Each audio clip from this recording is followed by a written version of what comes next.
చంద్రబాబు నాయుడు గారు ఈ government medical college ప్రైవేటీకరణపై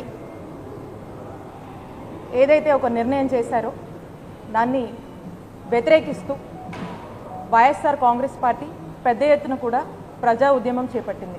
దాంట్లో భాగంగా మా నాయకుడు జగన్మోహన్ రెడ్డి గారు రేపు అనకాపల్లి జిల్లా నర్సీపట్నం మెడికల్ కాలేజ్కి వచ్చి చంద్రబాబు నాయుడు గారు ఈ కూటమి ప్రభుత్వం యొక్క దుర్మార్గపు ఆలోచనల వల్ల నర్సీపట్నం మెడికల్ కాలేజ్ పనులు సగంలో ఎందుకు ఆగిపోయినాయి, ఎక్కడిదాకా కన్స్ట్రక్షన్స్ మేము ఉన్నప్పుడు చేశాము అనేటువంటి విషయాలన్నీ కూడా మరొకసారి ప్రజలందరికీ కూడా వివరిస్తారు. ఎంతో ప్రెస్టీజియస్గా ఈ రాష్ట్రంలో 17 మెడికల్ కాలేజెస్ ఉండాలి, గవర్నమెంట్ మెడికల్ కాలేజెస్ ఉండాలి, ప్రతి జిల్లాకు ఒక మెడికల్ కాలేజ్ ఉండాలి అని చెప్పేసి సుమారు 8,500 కోట్లు ఖర్చు చేస్తూ ఒక గొప్ప ఆలోచనకు శ్రీకారం చుట్టి ఈ రాష్ట్ర ప్రజలందరికీ కూడా ఏ జిల్లాకు ఆ జిల్లాలో ఏ ప్రాంతంలో ఆ ప్రాంతం వారికి సూపర్ స్పెషాలిటీ అంటే ఓ రకంగా ఒక పెద్ద హాస్పిటల్ని, ఒక కార్పొరేట్ హాస్పిటల్ని ఆ ప్రాంత ప్రజలకు అందుబాటులోకి తీసుకురావాలని ఈ యొక్క గొప్ప ఆలోచనకి శ్రీకారం చుట్టారు. మరి మనం చూసాము 1923లో ఇదే ఉత్తరాంధ్రలో ఇదే విశాఖపట్నంలో ఫస్ట్ గవర్నమెంట్ మెడికల్ కాలేజ్ మనకు అందుబాటులో ఉంది. ఆ తర్వాత వ్యవధిలో చూసుకుంటే 2023 వరకు అంటే ఒక 100 సంవత్సరాలలో మనకు ఒక 11 గవర్నమెంట్ మెడికల్ కాలేజెస్ అందుబాటులో ఉన్నాయి.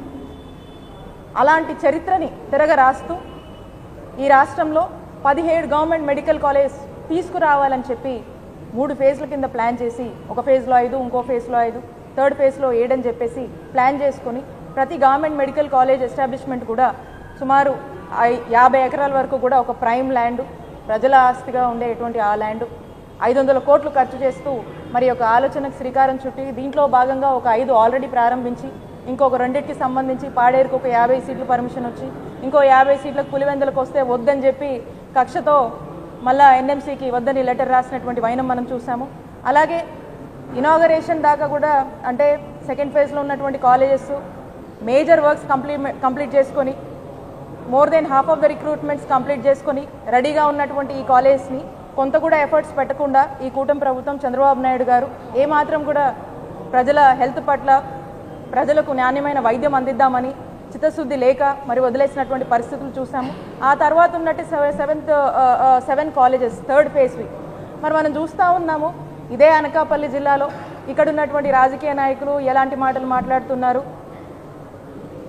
కనీసం ఇక్కడ ఒక మెడికల్ కాలేజ్ జగన్మోహన్ రెడ్డి గారు తీసుకువచ్చారు.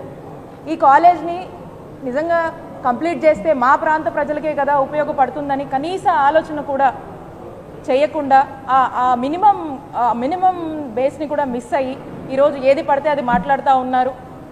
నేను చెప్తా ఉన్నా వాళ్ళకు కూడా GO number 39 Narsipatnam medical college 7 March 2023లో 500 కోట్లతో ఈ మెడికల్ కాలేజ్ నిర్మించబోతున్నాము అని చెప్పి ఇచ్చినటువంటి జీవో కనీసం చూసుకొని మాట్లాడాలి కదా. జీవో నంబర్ 39 మళ్ళీ చెప్తా ఉన్నాను. ఇక్కడ ల్యాండ్ లేదు, కాలేజీ లేదు, పర్మిషన్ లేదని చెప్పి అవాకులు చెవాకులు పేలుతున్నారు కదా. ఒకసారి మాట్లాడే ముందు మంచి పదవుల్లో ఉన్నారు, హోదా ఉంది, మాట్లాడినప్పుడు జనం అంతా కూడా చూస్తుంటారు కాబట్టి మినిమమ్ ఆ బేసిక్ నాలెడ్జ్తోనే కదా మాట్లాడాలి. అది కాకుండా జనాల్ని ఇక్కడ ఏదో కాలేజ్ లేదు, ల్యాండ్ లేదని చెప్పి ఏదో మాటలు చెప్పారు కదా.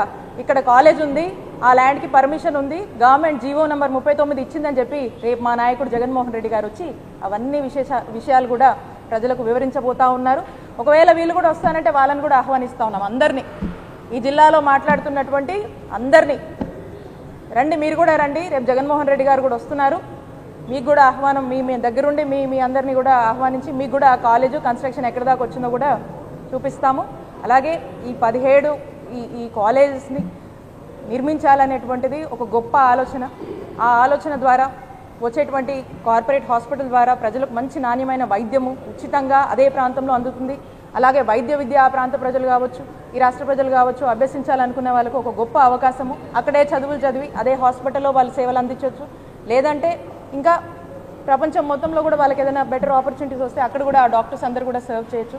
మరి ఇలాంటి ఒక గొప్ప ఆశయంతో ఆలోచనతో నిర్మించినటువంటి ఈ కాలేజీల విషయంలో వీళ్ళు ప్రైవేటైజేషన్ అని చెప్పి ఏదో మనసులో ఒక ఉద్దేశం పెట్టుకొని ప్రజల్ని నమ్మించేందుకు రకరకాల కారణాలు సాకులతో ఏదేదో మాటలు చెప్పేసి ప్రజల్ని కన్ఫ్యూజ్ చేసి ప్రజలకు ఇంకోలాగా చెప్పే ప్రయత్నం చేస్తూ ఒక స్కామ్కి తెరతీస్తున్నారనేటువంటి అంశాలని కూడా రేపు మా నాయకుడు జగన్మోహన్ రెడ్డి గారు మళ్ళా స్పష్టం చేస్తారు. ఇక మనం చూసాము, వీళ్ళేమో పొత్తులో ఉన్నామంటారు, మరి మోడీ గారు ఆదర్శం అన్నట్టుగా ముందుకు వెళ్తున్నారు. మరి నరేంద్ర మోడీ గారు జిల్లాకో మెడికల్ కాలేజ్ ఉండాలని, మెడికల్ కాలేజ్ని ఎంకరేజ్ చేయాలని, ప్రభుత్వ మెడికల్ కాలేజ్ రావాలని చెప్పేదేమో నరేంద్ర మోడీ గారి ఉద్దేశము. మరి ఇక్కడేటో అర్థం కావట్లేదు, వీళ్ళు పొత్తులోనే ఉన్నారు. మరి మోడీ గారి ఉద్దేశాలకు, ఆలోచనలకు, ఆశయాలకు అనుగుణంగా వెళ్ళాలి కదా ఇక్కడ కూడా. మరి ఏంటో రివర్స్లో వెళ్తూ ఉన్నారు, అది వాళ్ళకే తెలియాలి. అలాగే మనం చూస్తూ ఉన్నాం ఈ కార్యక్రమం గురించి నిన్నటి నుంచి మొన్నటి నుంచి ఖచ్చితంగా అమర్ గారు, కేకే రాజు గారు ఇప్పటిదాకా మాట్లాడారు. పోలీసులు ఒక రకమైనటువంటి ఆంక్షలు, ఇబ్బందులు పెడతా ఉన్నారు. మేమేమంటున్నాము, మీ వాళ్ళే అంటున్నారు కదా, ఏమని కాలేజ్ లేదు, పర్మిషన్ లేదు, ల్యాండ్ లేదు, ఏమీ లేదని మీరే అంటున్నారు కదా. ఇక్కడ అన్నీ ఉన్నాయి, విజిట్ చేస్తున్నాము, జగనన్న ప్రభుత్వంలో ఎంతవరకు కన్స్ట్రక్షన్ చేశాము, ఏమైందని చెప్పడానికి వస్తున్నారు. మీకు భయం ఎందుకు? అంటే మీరు అబద్ధం చెప్పారు, నిజం జనాల్లోకి వెళ్ళిపోతుంది. నర్సీపట్నంలో మెడికల్ కాలేజ్ ఉంది, దానికి పర్మిషన్ ఉంది, దానికి ఒక జీవో ఉంది, ఇంతవరకు కన్స్ట్రక్షన్ అయింది అని చెప్పి నిజాలు చెప్తే ప్రజల్లో ఒక మంచి చర్చ అవుతుంది. సో ఆ చర్చ అవ్వకూడదు, వీళ్ళంతా తప్పు మాట్లాడారని చెప్పి జనాల్లోకి వెళ్తుంది కదా. అందుకని మీరు ఈ ఆంక్షలు విధించి స్టాప్ చేసి పోలీసులతో ఇక రకరకాల కారణాలు చెప్తా ఉన్నారు. అండ్ నాకు తెలిసి అందరూ కూడా దీని గురించి మాట్లాడే ఉంటారు. పోలీసులు కూడా చూస్తూ ఉన్నాము, ఎక్కడైనా ఒక వీఐపీ వచ్చినప్పుడు జెడ్ కేటగిరీ సంబంధించినటువంటి సెక్యూరిటీ ప్రొవైడ్ చేయాల్సినటువంటి బాధ్యత వాళ్ళకు ఉంటుంది. And at the same time ఎక్కడో అందరు వచ్చే రూట్లో హైవేలోనే వస్తారు, ఎక్కడో సందుల్లో గొంతుల్లో ఎక్కడి నుంచో రండి అని చెప్పడము, ఇట్లాంటివి ఏవో ఒకటి. ఇక ఎక్కువ వాళ్ళ ఇంటెలిజెన్స్కి ఎక్కువ మంది పార్టిసిపేట్ చేస్తారు. విశాఖపట్నం నుంచి పెద్ద ఎత్తున కూడా ప్రజలు వచ్చి మద్దతు తెలుపుతూ ఉంటారు, ప్రజలు వచ్చి కలుస్తూ ఉంటారు. అలాగే బల్క్ డ్రగ్స్ పార్క్ సంబంధించినటువంటి సమస్య కావచ్చు, Vizag steel plant privatisation related issues కావచ్చు, అలా ఇంకా వచ్చేటువంటి నంబర్ ఆఫ్ ఇష్యూస్ ఉన్నాయి. రైతులు రోడ్డెక్కారు, టీచర్లు రోడ్డెక్కారు, డాక్టర్లు రోడ్డెక్కారు, అందరూ రోడ్డెక్కుతూ ఉన్నారు. విత్ ఇన్ షార్ట్ టైం ఇంతమంది రోడ్డెక్కి కూటమి ప్రభుత్వం మీద వ్యతిరేకత చూపిస్తున్నారు. కాబట్టి వీళ్ళకి ఉన్నటువంటి కన్సర్న్స్ అన్నీ కూడా జగన్మోహన్ రెడ్డి గారితో షేర్ చేసుకుందామని, మా నాయకుడు మాకు మేలు చేస్తాడనే నమ్మకంతో వచ్చి అందరూ కలుస్తారు. కాబట్టి భయం వేస్తుంది ఈ కూటమి ప్రభుత్వానికి.